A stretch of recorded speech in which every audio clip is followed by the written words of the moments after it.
topic that I find to be extremely controversial is physician-assisted suicide.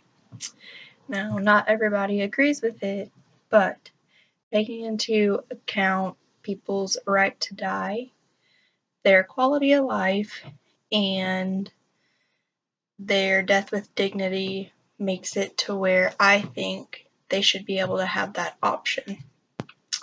Now, there are several people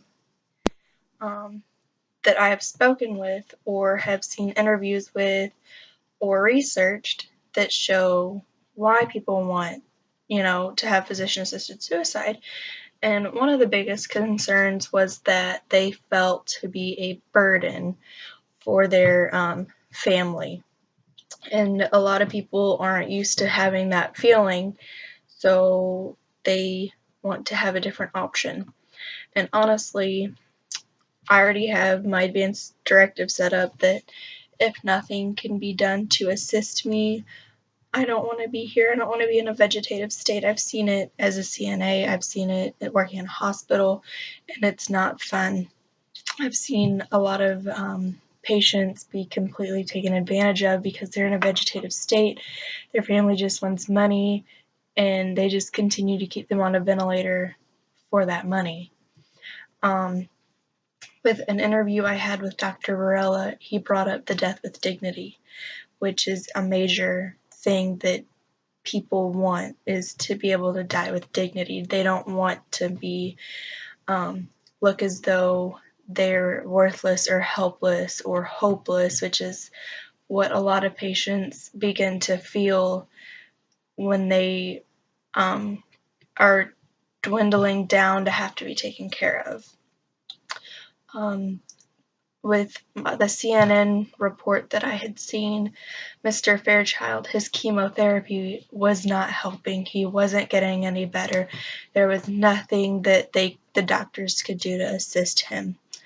And he wanted a safe route when the time was ready that he could take that option.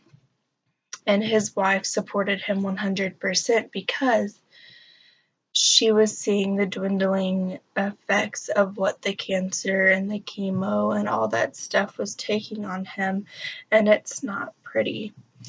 A lot of times, your body changes, your just everything about you changes. There's nothing, sometimes there's nothing that doctors can do that will make you any better.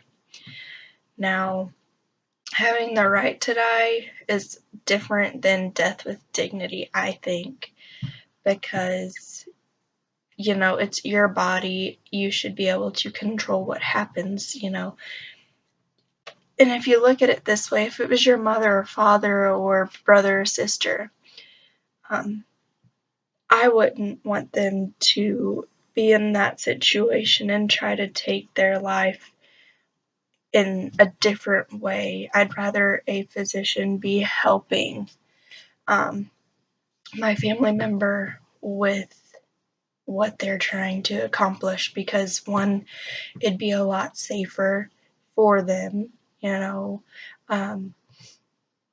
it would be with better dignity, and it gives them that right to have that. I understand that a lot of people that are churchy or religious always say, well, it's a sin. Well, if that's how you believe, then yes, it's a sin, but what about the people that aren't getting any better, that are withering away to nothing, that will never be able to go outside with their family, that will never be able to get out of that bed, that have to be turned every 2 hours, that have to be tube fed?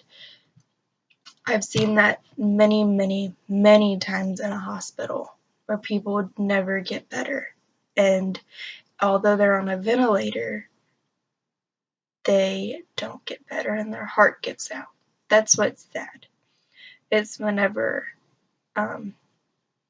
they're on the ventilator, and although that's keeping them alive, their heart still gives out. And they don't get any better. They don't get out of the hospital. There's nothing that can be done to assist them. So with all this being said, I hope that it sheds a different light on what physician-assisted suicide is. And I do understand that some people, it doesn't change their viewpoints. Just think about it as though it was you, or it was your mother, or your father, or your brother, or your sister, somebody that's extremely close to you. Would you want them to be suffering and withering away to nothing? Or would you want a physician to be able to help them with taking something safer?